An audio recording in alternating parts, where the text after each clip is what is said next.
Aisha marka fuuni seenaa gabaabduu tokko qabadhee sin dhiyaadheen jira. Seenaa kana TikTokidhaan sin gaafadheen jira gaaffii kana warra jira dhuftan baga nagaan dhuftanii viidiyoo kana laayik gochuudhaan jalqabaa warri sabskiraayib godhanii immoo sabskiraayib godhaa. Seenaan kun akkuma sin gaafadhee ture waggaa 445 duradha. Abbaa Duulaa Oromootiif gartuu tokko wal lolee lola kana irratti abbaan Duulaa injifachuudhaan warra kaan boojii galaa. Warra boojii kana keessaa immoo mucaa tokko guddifachaadhaan guddifate. Nyaachisee bishaan obaasee lola barsiisee guddifate. Garuu waggoota muraasa booda gartuun kanaan dura uumame sun humna godhachuudhaan ijaaramanii ammas abbaa Duulaa irratti lola banu. Yeroo kana mucaan guddifachaadhaan guddate kuni Oromoo irra goruu dhiisee gartuu isaa warra duraatti deebi'uudhaan Oromoo irratti lola bana.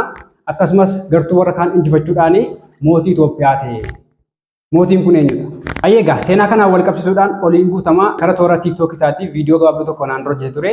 Mee viidiyoo sana ilaallee walitti deebinaa turtii gaarii.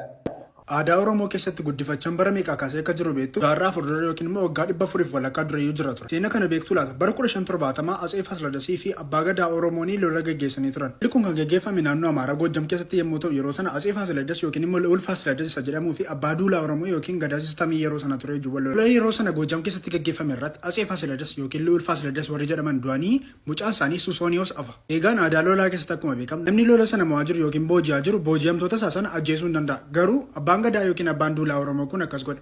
Ilma Fasiladas Susaaniyoosin fuudhee akka guddifachaatti guddifate. Kunis kan ta'e har'a otoo hin taane waggaa 445 dura jechuudha. Ilmi Fasiladas Susaaniyoos kunis aadaa Oromoo baree, afaan Oromoo baree, lola Oromoo baree, leenca ajjeesuu baree, waa meeqa erga bareetii booda tiimii isaa durii yookiinis immoo hiddi sanyii isaatii lola deebisanii banan. Yommuu sanatti Oromootti galagalee Oromoo ajjeesee akkasuma immoo morkattoota isaa gara biraa ajjeesedha.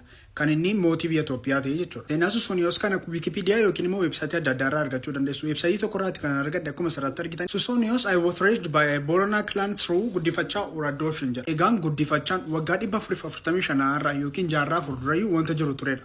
Aadaa Oromoo keessaa jechuudha. Akkasuma immoo at the same time akkuma guddifachaan saba Oromoo keessa ture lolli saba kaabaa fi saba Oromoo gidduu immoo waggaa 445 irraas tureera jechuudha. Seenichi akkuma dhageessan kanadhaa seenaa dhugaadhaa. Warri sabskiraayib godhan sabskiraayib godhaa ammas turtii gaarii.